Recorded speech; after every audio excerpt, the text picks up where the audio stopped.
Hello guys, today I will show you how to implement authorization in our e-commerce Spring Boot application.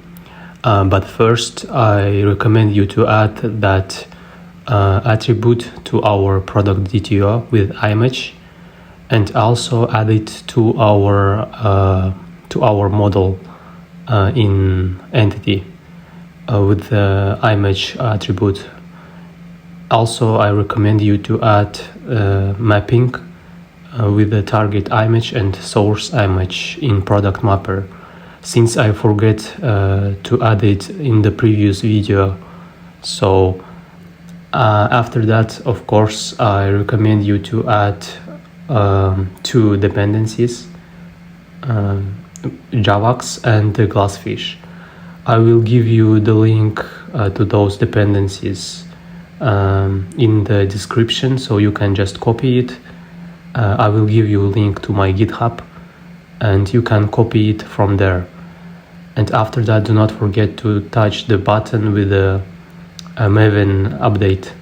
And of course you need to change this to user ID, since I made a mistake in the previous video. So today, after you added all of these dependencies, attributes, and rewrite mistakes, you must create our packages. Today we are going to add package with controller. After that, we will need our exception package, since we will create some custom exception using runtime exception, and later we will add a config, but now we need to create service package. And now we will start from implementing a user service first, since it is more important for our implementation of authorization. Here you need to add service annotation and required args constructor. Service will help us that Spring Boot application will understand that this class is a service, and required args constructor will help us to automatically generate for those attributes constructors, so you don't need to write a lot of code. You just need to add attributes, and that's enough. So let's start implementing our main function with the registration. For a registration, we are going to give user class our model, and it will return obviously also user model to a user. So, and of course we need to check whether email was taken or not, and that's why we are going to use find by email from our user repository. So here we will tell that email already taken if this email already exists in our database, and if it does not existing, then we obviously can create that user. We will encode our password using password encoder. After that, we will set automatically a role. We will set a role with the user, and after that we can return our saved user. Save function is going to save it in our database. If you remember, we are using repositories for interacting with database. So after that, we need to create function with get user by email. We need it because this function is going to be used a lot in our code. Here we are going to return our user just by our email, and that's it. And if this email does not exist, we just can throw exception with our custom exception, obviously, that this user not found. So we just can create our own exception with the name resource not found exception.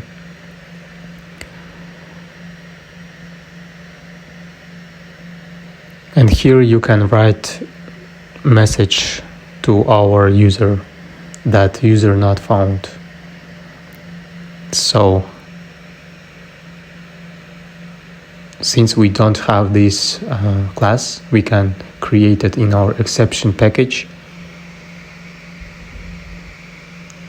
This class is going to extend runtime exception, and it's going to just use a constructor of the parent class. I'm just showing you so you can understand how this works. You can obviously use a runtime exception primarily. I'm just showing you this way of implementing it, so that you can create a bunch of classes with different classes that would extend our one parent, and add additional functions if you need. So here we have a problem just because we didn't import it yet, so I recommend you to import it. And here everything is okay, it's only this square, no, okay, it's because of the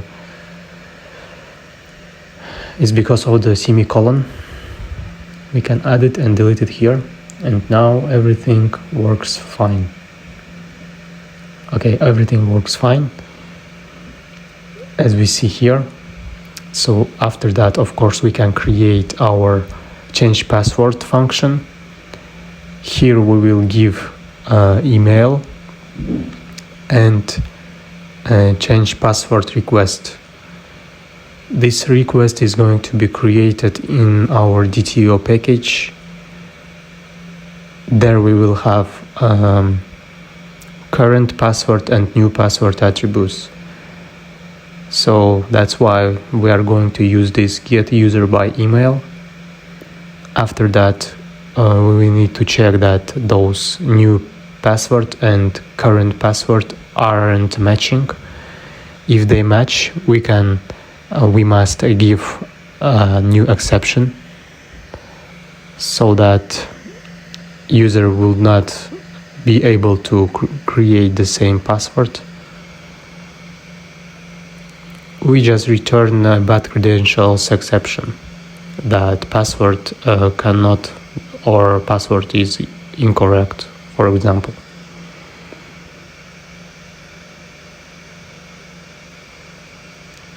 So later, after that, if everything is fine, then we obviously can set password and encode it using our password encoder, and set a new password from the request, get new password. And obviously save it in our database, save our user. So since we don't have this change password request yet, we can create it by ourselves and add our needed attributes. So let's create it now.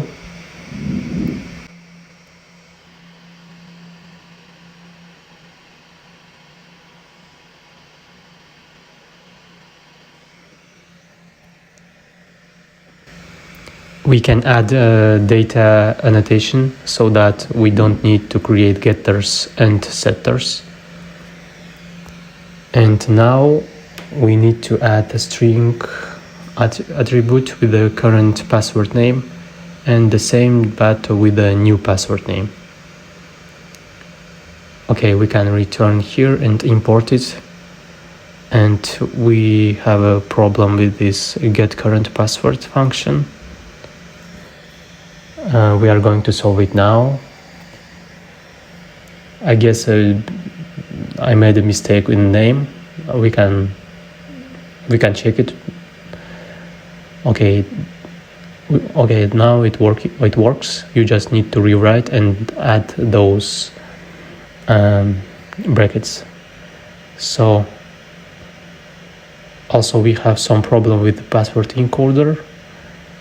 We are going to solve it later in our config package. Yeah, we have a problem with this password encoder.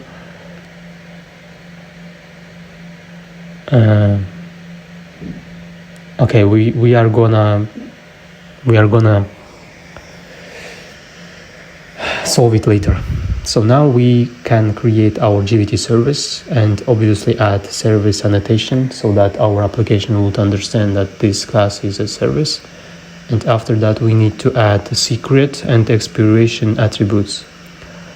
We need to get those information from our application properties.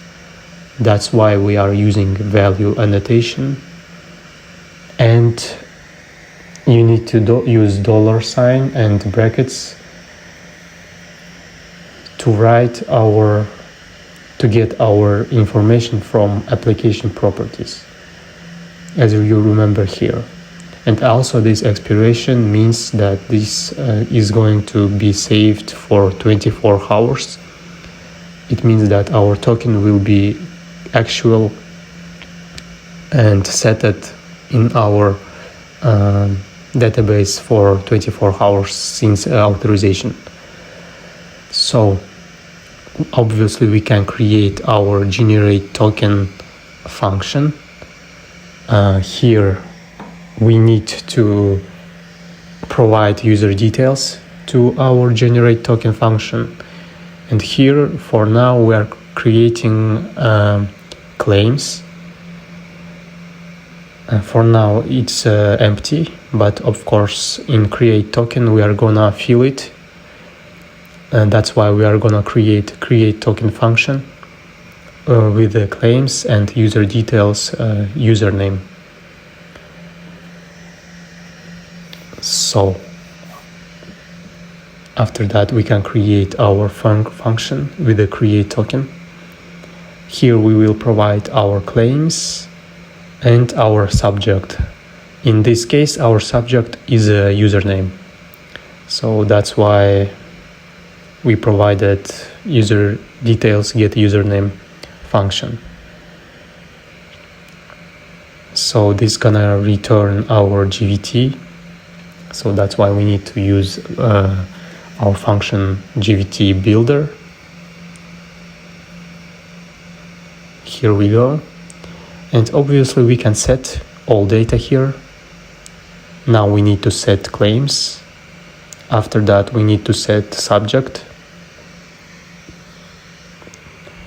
So here we can add issued add.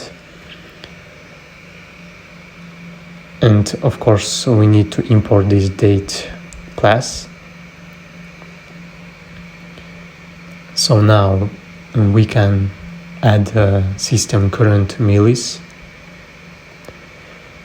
So it means literally current date. So after that we need to add expiration date. It is a current date and current time and plus expiration time, which means that after 24 hours this expiration is going to be expired. This token is going to be expired. So of course we need to add sign method. This is going to be HS256 and obviously our secret phrase. And of course we need to compact all of this to one builder. So it means that this create token function is going to create this GVT as builder with all of these data, such as issue, expiration, signing method with the signature algorithm and secret phrase. So after that, of course, we need to create validation token. Here we will provide our token and user details. And of course, we need to extract username from our token so that we could return whether are they matching or not. For example, if username from the token does not match user details token, then it means that something wrong with the authorization and is not going to provide further middleware, is not going to give him access to making some operation in our database, in our server. So here we need to create more functions such as extract username and later is token expired. For now, we will create extract username function. This is gonna be simple, just it's gonna return claim from our claims. It's gonna return only subject. So that's why after that we need to create extract claim function with the token and obviously with the data that we are gonna return. So this one is gonna use that function extract claims. There we will give him token and obviously our claims and our method get function. I mean get subject. So yeah, we can now create our extract claims method.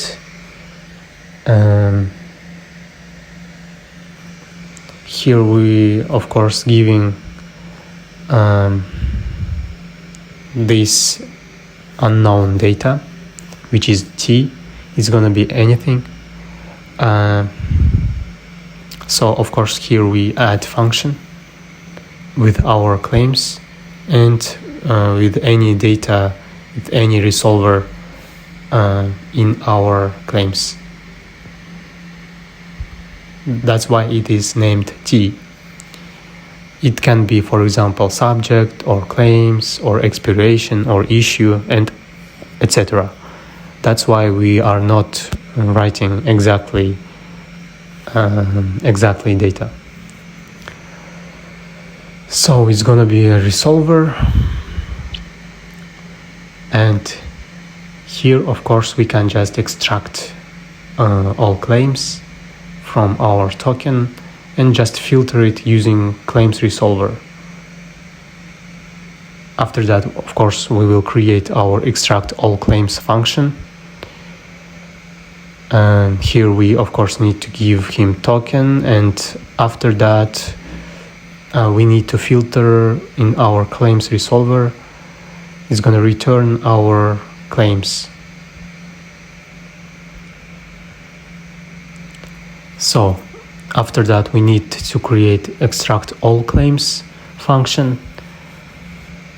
Here we just give simple token, and obviously we just parse the whole GVT token using our signing key and just parse all those claims and give to extract claims function all data provided from token.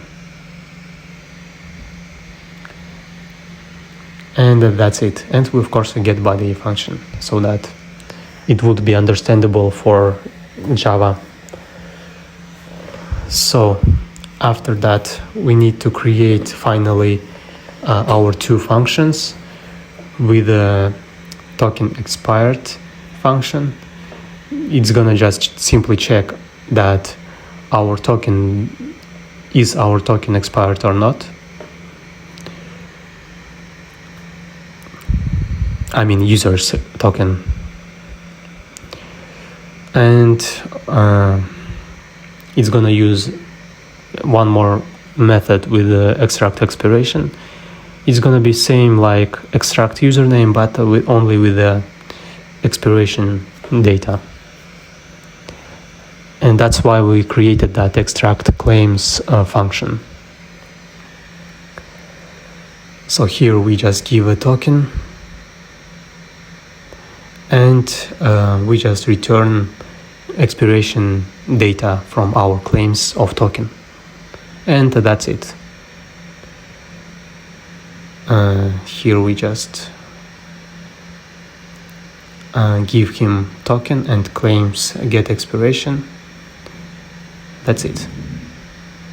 So here our GVT service is finally done. Okay, we can just rewrite this extract claim, and same here, extract claim, since we are just getting one claim from all claims of token. So that's it, GVT service is done. Now we can return to our, okay, I made a mistake here. This change password request must be in our DTO package, not in exception. So that's why I need to copy it and delete here and paste it here. And that's not working. Okay, we just can undo it, copy this, delete, and create the same class here in DTO package. So change password request, we just gonna set it here like that. And of course we have a error here.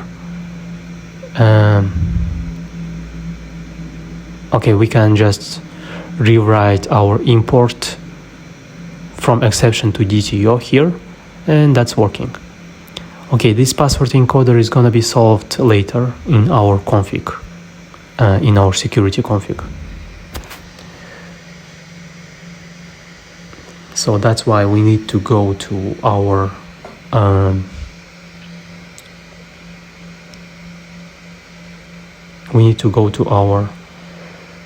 demo and create here new package with the name config, and here we can just start implementing our security config and GVT filter. So we can name it just security config. For now I'm not adding anything to GitHub.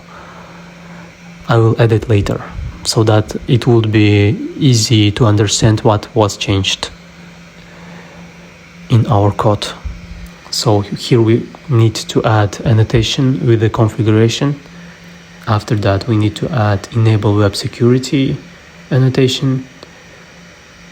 After that we need to add method security and required args constructor. All of this needed for our security in our whole application. So it means that all HTTP requests are going to be filtered in this security config. That's why we need all of these configurations here. Here we need to use user repository and a GVT service. And finally we can just start creating our security filter chain using this security filter chain class.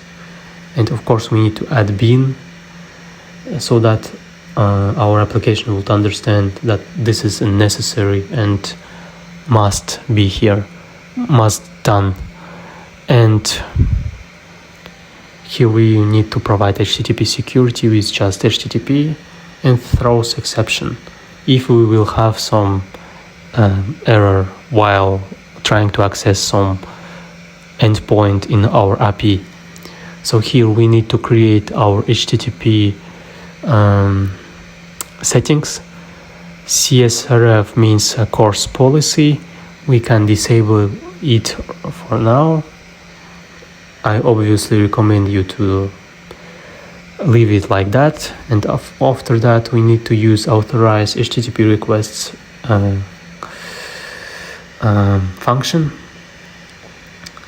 And here we just need to add all necessary, not here, inside of these authorized HTTP requests here,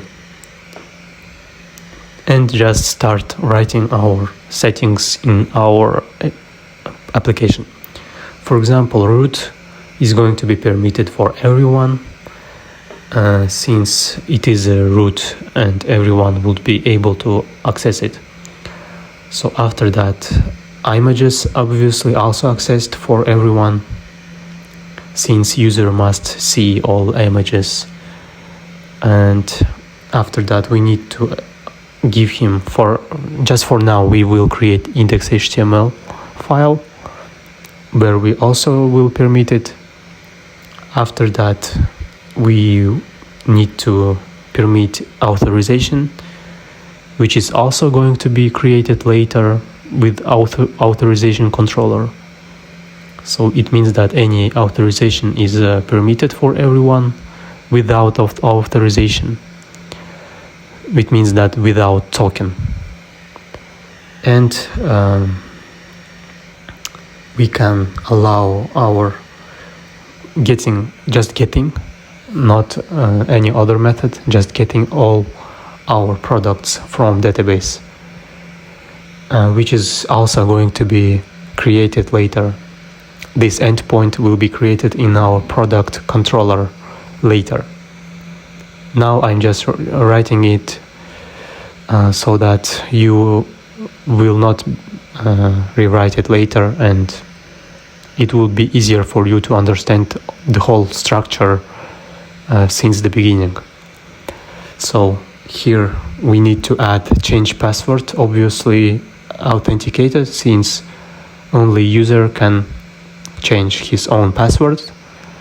User that was not authorized cannot change his password since he is not authenticated, obviously. And any other request, of course, must be authenticated, which means that token must be provided in header of the request. So here we will create session management. Here we just create stateless policy for our session, since JavaScript web token is stateless. That's why we need to add stateless policy here and stateless.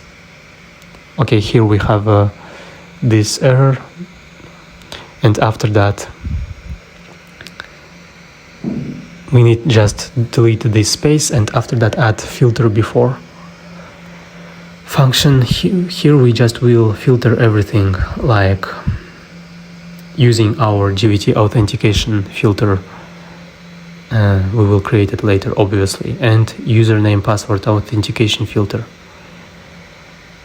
Here, as we see here, this one. So it means that everything is all right, and we can just return our HTTP build here. So everything is okay. Okay, we can add other functions. Of course, we need to create a GVT authentication filter function, and inside of this function we will create a new GVT authentication filter class, which is going to be created later, a little bit after this security config. So we can just return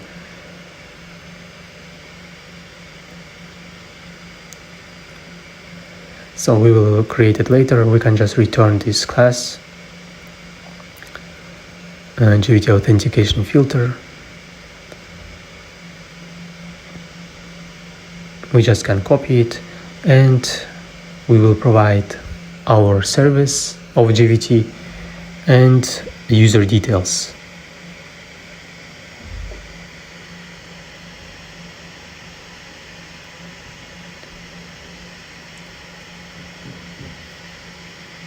User details service. Okay, here we finally can fix our password encoder in our previous service. Here we just need to add bin with password encoder and just return bcrypt password encoder class. This one. It's gonna be, we can just import this one also, and everything is all right.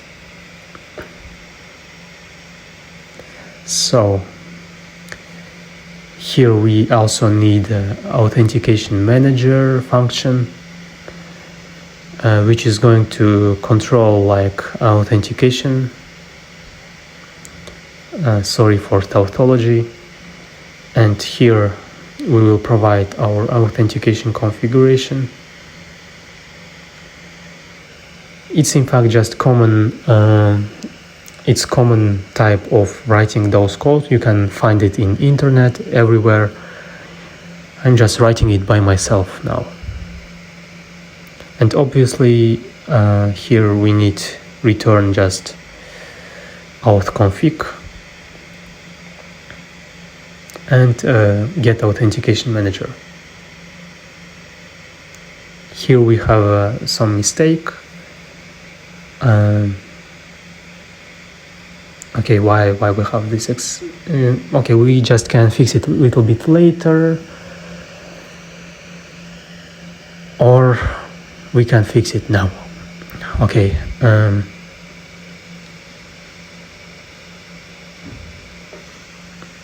I'm thinking. Okay, we will solve it later.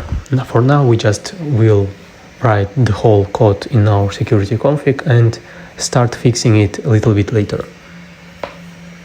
So here we need to create user details service. And here we just return our user details. We are returning username, and we are returning, of course, our username from user details using user repository. If we will not found that user, of course, we will just throw exception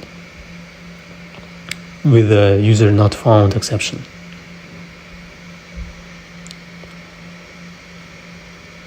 You need to just import this one, tap the enter, and just write here a message that user was not found. And that's it. Do not forget to add semicolon at the end, since Java is a C-type programming language, as you remember. And finally, we just can create our authentication provider function. We also need to bin it before writing it. It's gonna use DAO authentication provider. So we can just re-import it. No, we need exactly provider, precisely provider, yes. And here we just name it like authentication provider, and we will use the authentication provider. We will create a new class, a new object out of this class, and here we just set user details to our provider. Here we just use our user details service that we wrote it before, and we just add a password encoder here. So it's gonna make all of this automatically just using this authentication provider, and of course just return that provider, auth provider. That's it. Here we can just start implementing our GVT authentication filter. And after that we will fix all errors and launch it using Postman. Here we made a mistake, we can just... Okay, we have some problem here and here. Okay.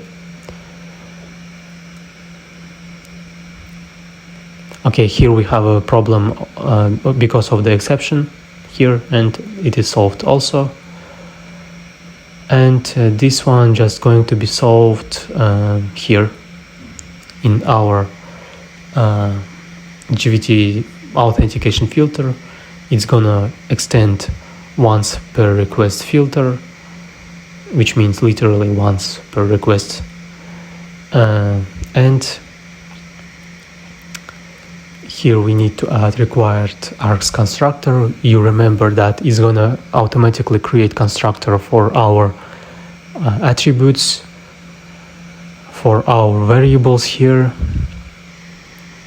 and obviously we can start implementing our filter internal function, so that our GVT authentication will be able to filter everything. It's gonna filter it's gonna get data from the header of the request. It's gonna get substring 7, which means after the bearer and space is gonna take a token, and it's gonna of course make some kind of operations to filter it, like to filter that token. So that's why we need to add HTTP servlet request and response, and filter chains. So yeah, of course this is gonna throw servlet exception if we will have some error, and IO exception here, input output exception. Okay, so here we need to understand that our authorization header has authorization in its header. That's why we need to create this one, and just get header from request with the name authorization.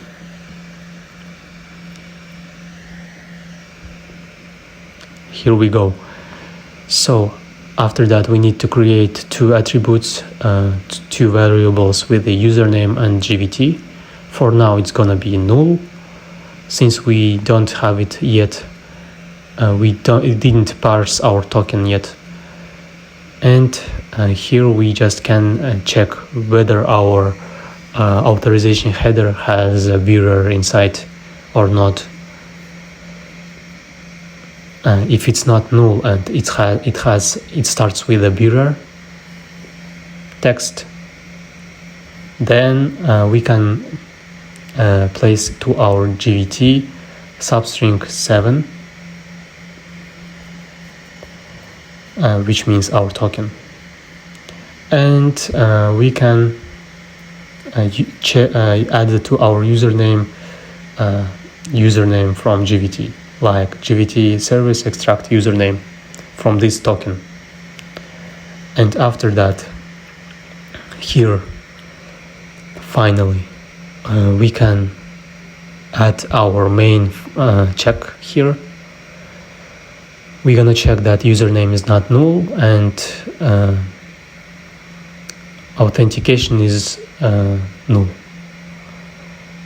from our context holder. That's why we need to use security context holder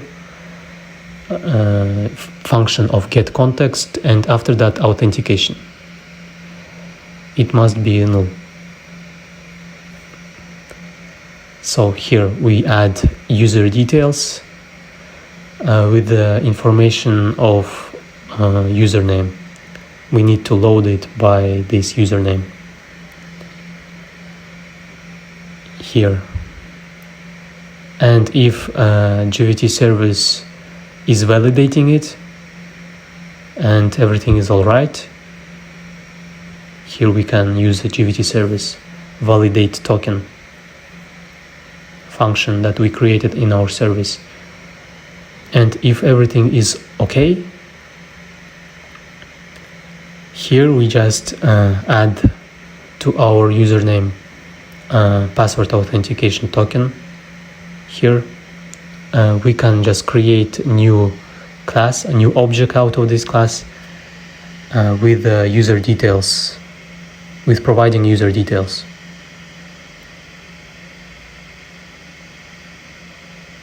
Here we go. So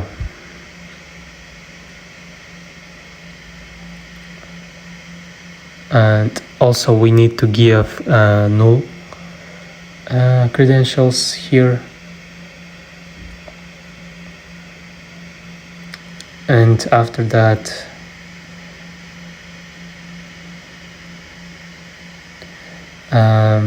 give authorities here, since we need to check authorities like role.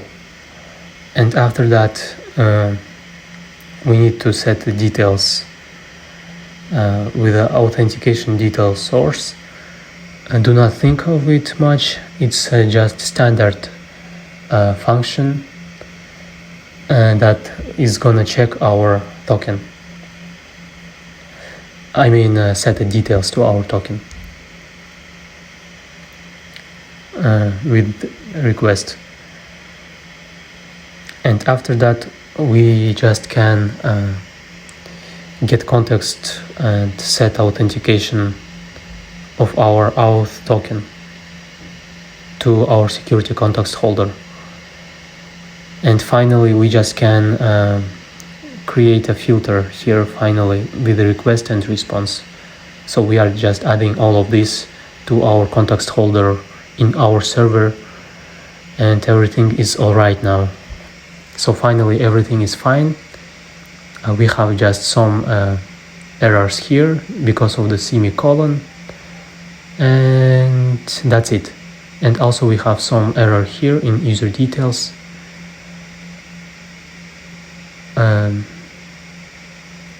Because of the 1, 2, 3, okay, we need one more. Yes, and everything solved. So finally we can use all of these functions from user to create our controller. In our controller package, since everything seems like all right, but first of course we need to create login request in our DTO with the email and password.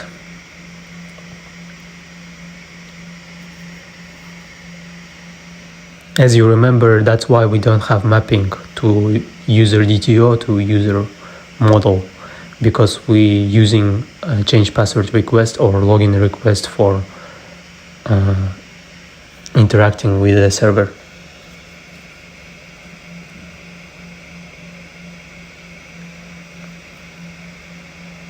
Okay, we have some error here. We need to rewrite to correct request here, and that's fine. So finally we can create our controller. Here we of course create our endpoints to be able to interact with our server, so that user would be able to interact with the server using those endpoints in our API. Here we adding annotation with REST controller that our application will understand that this is a controller class. Also we have a request mapping, so everything that starts with API auth is gonna be considered a controller of authentication. And obviously we need to add required args constructor and our authentication manager and a user service. Also, we need a GVT service as our attributes. It's gonna be constructed, added automatically in constructor. So here we just can create our first post method with the login. As we remember, we created request body with a login request. Here we just add the post mapping with the login. Here we just provide our login request as a request body. So it means that our request will have body, and inside of this body we will have information just as in our login request. So we are gonna use Authentication Manager and just authenticate our login request using this class, this object, username, password, authentication token. As you remember, we did it in our authentication filter. So here we just make a login request, get our email and password from login request. So after that, we need to create our GVT, get our GVT. I mean our user details, and get a user by email. And after that, we need to get our GVT, generate token for our user details, and just return response entity awk. So it's gonna check is our password and email is okay. If everything is alright, it's gonna just set user and get create a token for it, and return a GVT as a response, so that we will be able to copy it from our Postman after the making authorization in our Postman. So here we can also add a registration, post endpoint. Of course, here we need to add a user model, and we can just name it as a register.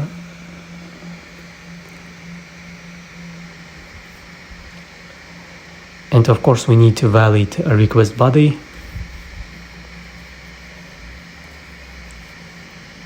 With the user. Sorry, user.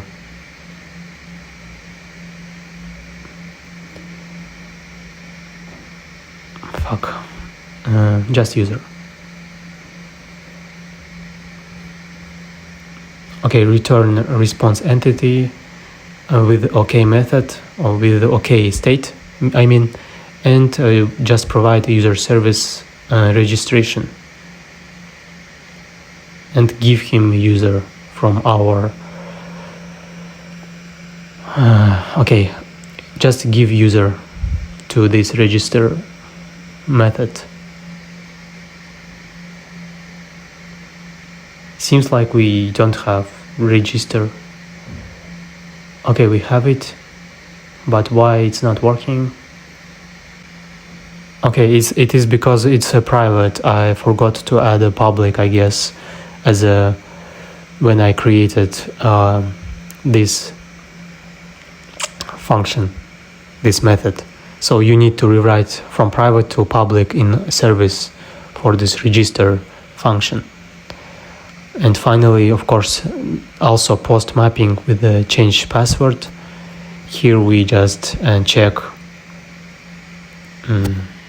create this change password. It's not gonna return anything, just text that password was changed. Here we need to give our DTO change password request, and of course we just need to check our authentication user context holder and just get context and get authentication. And so if our email and authentication is matching, if everything is alright, it's gonna change the password. So here we need to add string email, get authentication name. After that we need to add this change password from service and provide email and request. And after that just return entity with OK body that password was changed. And we just can see that everything is alright. We created our controller. We don't have any problems. And we finally can launch our server here. Also, I recommend you to download Postman application for interacting with our server. And here we see that we do not have, okay, we have some problem. User repository defined, bean name. Here we have some problem. We need to solve it.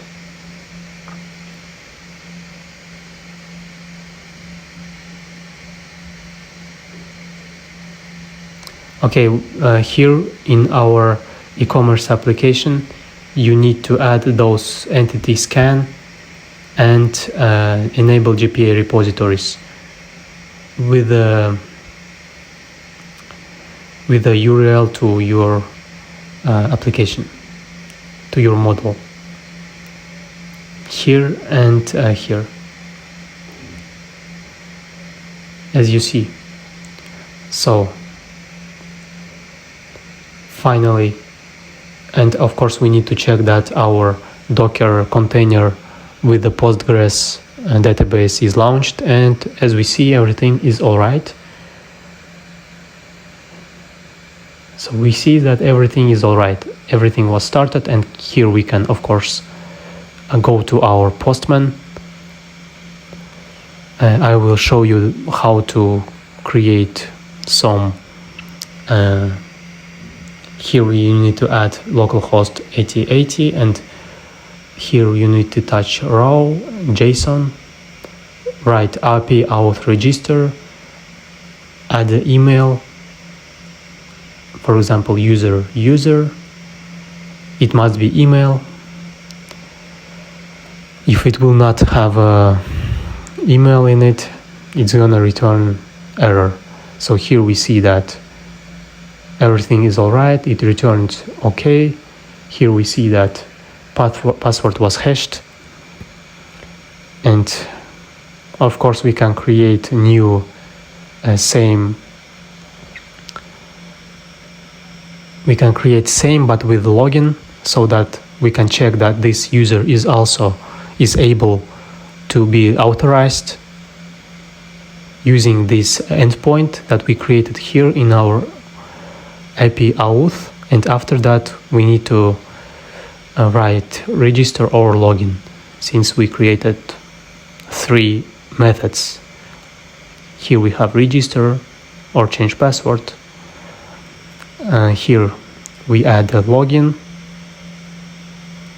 Here is the same, and here we see that everything is working. We have this token. It returned the token. It means that everything is all right. So our authorization is working now. So in the next video I will show you. Here also we see that if we will not write email, it's going to return error.